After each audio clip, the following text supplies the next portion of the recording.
Hello everyone. तो multiple integration और beta gamma function के सीरीज़ का ये पहला वीडियो है और इस वीडियो में आज हम सब जानेंगे कि डबल इंटीग्रेशन क्या है। तो सपोज करें कि हमें एक फंक्शन गिवन है जो कि x और y पे डिपेंडेंट है। ठीक, एक फंक्शन गिवन है x और जो कि x और y पे डिपेंडेंट एक फंक्शन है और हमें एक्स वाई प्लेन पे कोई एक रीजन गिवन है जो कि x एरिया को बाउंड कर रहा है। ठीक, और ये फंक्शन इस पूरे सरफेस पे डिफाइन है, इसको हम आर रीजन बोल रहे हैं और ये पूरे सरफेस पे डिफाइन है, मतलब इसका वैल्यू कुछ ना कुछ होगा हर एक पॉइंट के करस्पॉन्डिंग। और अगर हम इस पूरे सरफेस को छोटे छोटे एरिया में अगर हम डिवाइड करें और इसका ये वाला एरिया कितना होगा, तो सपोज कर रहे हैं कि इस एरिया को डेल्टा A1 बोल रहे हैं, इस एरिया को डेल्टा A2 बोल रहे हैं। इसी तरह अगर इसको हम nth पार्ट में डिवाइड कर रखे हैं तो nth वाला जो एरिया एलिमेंट होगा वो होगा डेल्टा AN। और अगर हम इनका सम निकालें, किसका सम, तो ये जो फंक्शन है उसको पहले वाले एरिया से अगर हम मल्टीप्लाई करें, सिमिलरली इसी फंक्शन को अगर हम दूसरे वाले एरिया से मल्टीप्लाई करें, इस तरह से जितने भी हम सब ने ये nth एरिया में डिवाइड कर रखा है तो उसका nth वाला टर्म क्या होगा, fx, y डेल्टा AN। ठीक है, तो इसको क्या लिख सकते हैं, इसको लिख सकते हैं summation of fx, y delta A। और यहाँ पे i कहाँ से कहाँ वेरी कर रहा है, 1 से लेके n वेरी कर रहा है, अगर इसको हम i माने हैं तो। ठीक है, अब यहाँ पे देखें आप सब, तो ये जो x और y था ना, ये इतने से सरफेस के लिए था, ये डेल्टा A1। ठीक है, लेकिन इस एरिया के अंदर में भी बहुत सारा पॉइंट होगा ना जिसके लिए ये अलग अलग होगा, तो क्या करेंगे, इस एरिया को छोटा करेंगे। तो अगर उस एरिया को छोटा करेंगे तो कैसे होगा वो एरिया छोटा, तो उसके लिए ये जो नंबर ऑफ डिवीजन है इसको हम बहुत बढ़ा देते हैं, इन्फिनिटी कर देते हैं, क्योंकि देखो आप सब, अगर इसको हम और भी ज़्यादा एरिया में डिवाइड करेंगे तो हमको और छोटा एरिया मिलेगा। तो इस केस में जो डेल्टा A है वो 0 को टेंड करेगा। ठीक है, तो इस लिमिट ऑफ सम को ही बोलते हैं डबल इंटीग्रेशन। किस रीजन में, तो आर रीजन में, जिस भी रीजन में हम सब इसको परफॉर्म कर रहे हैं। और इसको इस तरह से लिखा जाता है इंटू DA। ठीक, और अगर क्योंकि अभी XY प्लेन में है तो इस DA को क्या लिखेंगे, इस DA को लिखेंगे DX इंटू DY, जिस भी प्लेन पे बात किया जाएगा। अगर YZ प्लेन पे होता तो इसको हम DY इंटू DZ लिखते। तो ये हुआ डबल इंटीग्रेशन का डेफिनेशन। अब बात आता है कि इसको इवैल्यूएट कैसे करेंगे। तो यहाँ पे हम सबको दो केस पढ़ना है, मतलब कि दो केस देखने को मिलेगा। पहले में तो ये कि हमें लिमिट गिवन होगा। ठीक है, फॉर एग्जांपल जैसे सपोज करें कि ये एक हमें क्वेश्चन गिवन है 0 to x² और यहाँ पे है 0 to a और xy into DX into DY। Suppose करें ये हमें एक इवैल्यूएट करने के लिए एक क्वेश्चन गिवन है। अब यहाँ पे करेंगे क्या, तो जब भी डबल इंटीग्रेशन रहता है तो सबसे पहले इस इंटीग्रेशन को सोल्व करेंगे, फिर इस इंटीग्रेशन को सोल्व करेंगे, मतलब कि अंदर से सोल्व करते हुए इसे बाहर की ओर आना है। अब यहाँ पे देखना है कि लिमिट कैसे हम सब यहाँ पे आइडेंटिफाई करें कि किसका लिमिट है।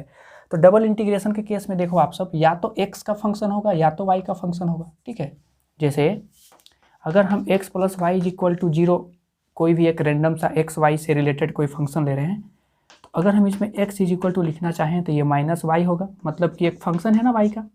सिमिलरली y = लिखना चाहें तो -x होगा, जो कि एक फंक्शन है x का। तो y लिखेंगे तो x का फंक्शन होगा, x लिखेंगे तो y का फंक्शन होगा। अब देखो आप सब, यहाँ पे x का फंक्शन है तो ये जरूर y का लिमिट होगा। ठीक है, तो ये y का लिमिट है तो ये लास्ट वाला x का लिमिट होगा। ये हमेशा लास्ट वाला एक लिमिट वो हमेशा कांस्टेंट लिमिट होगा। ठीक, तो सबसे पहले हमको इस इंटीग्रेशन को इवैल्यूएट करना है। तो किसके रिस्पेक्ट में इंटीग्रेट करें, तो जिसका लिमिट होगा उसी के रिस्पेक्ट में इंटीग्रेट करेंगे। तो क्योंकि ये y का लिमिट है तो इस पूरे फंक्शन को y के रिस्पेक्ट में इंटीग्रेट करना होगा। और जब हम y के रिस्पेक्ट में इंटीग्रेट कर रहे होंगे तो x को एज ए कॉन्स्टेंट ट्रीट करेंगे। ठीक, तो ये हो जाएगा 0 to a, और अगर इसको y के रिस्पेक्ट में इंटीग्रेट करेंगे तो x तो कॉन्स्टेंट जैसा ट्रीट होगा, तो ये हो जाएगा y² इंटू DX, और इसका लिमिट है 0 to x²।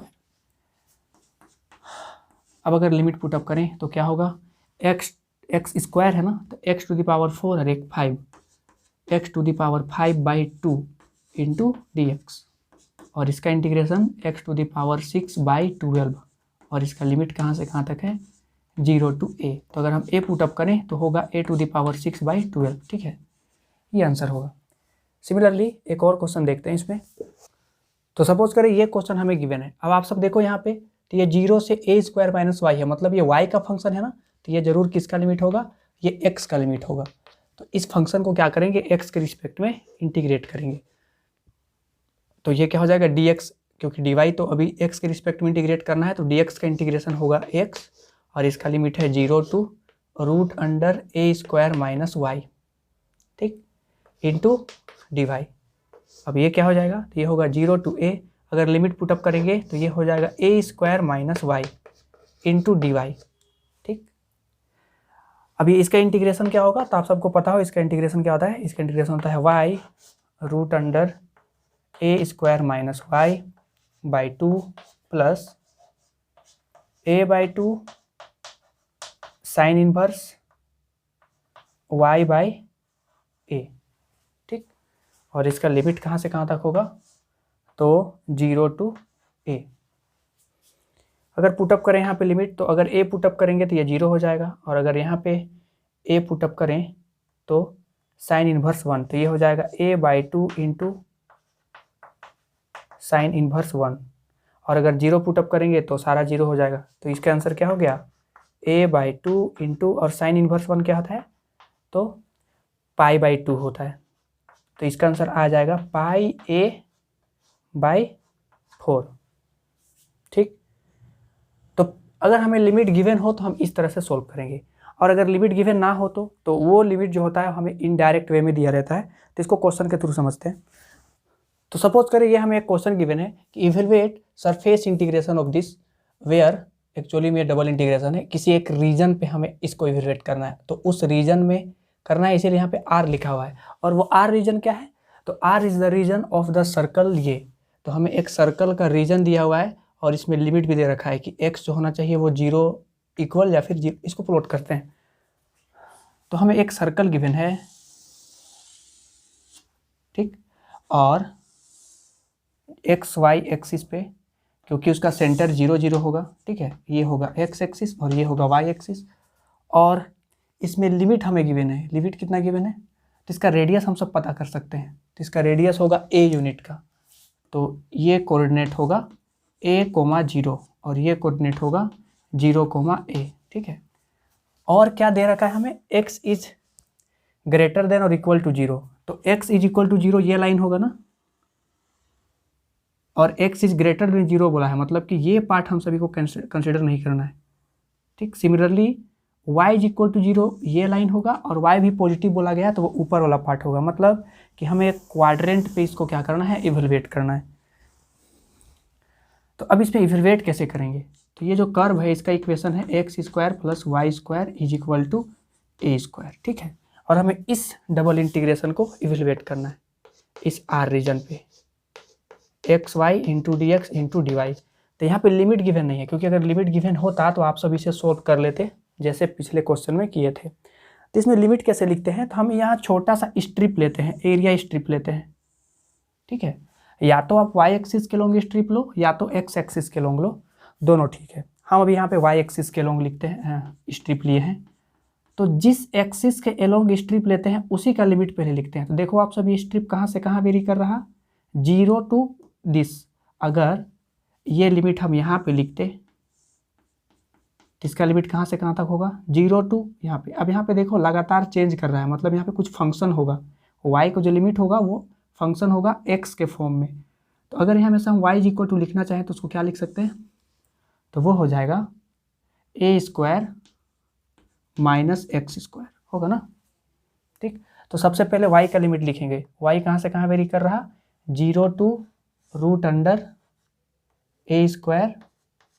- x², ठीक। अब ये स्ट्रिप हमें कहाँ से कहाँ लेना पड़ेगा, तो देखो पूरे एरिया को कवर करने के लिए यहाँ से स्ट्रिप लेते लेते a तक लेना पड़ेगा। तो इसीलिए यहाँ पे लिमिट हो जाएगा, x का लिमिट कहाँ से कहाँ है, 0 to a, ठीक, xy into dx into dy। बस अब इस डबल इंटीग्रेशन को सोल्व करेंगे तो ये आंसर हो जाएगा। तो कैसे सोल्व करेंगे, क्योंकि ये y का लिमिट है ना, ये y का लिमिट है, क्योंकि यहाँ पे x का फंक्शन दिया हुआ है, तो ये y का लिमिट है। तो इसको y के रिस्पेक्ट में इंटीग्रेट करेंगे तो x को तो एज ए कॉन्स्टेंट रखना पड़ेगा और y का इंटीग्रेशन हो जाएगा y²/2, ठीक। और इसका लिमिट होगा 0 to √a² - x² into dx, क्योंकि y के रिस्पेक्ट में इसको इंटीग्रेट किए हैं। लिमिट पुटअप करेंगे तो हो जाएगा 0 to a,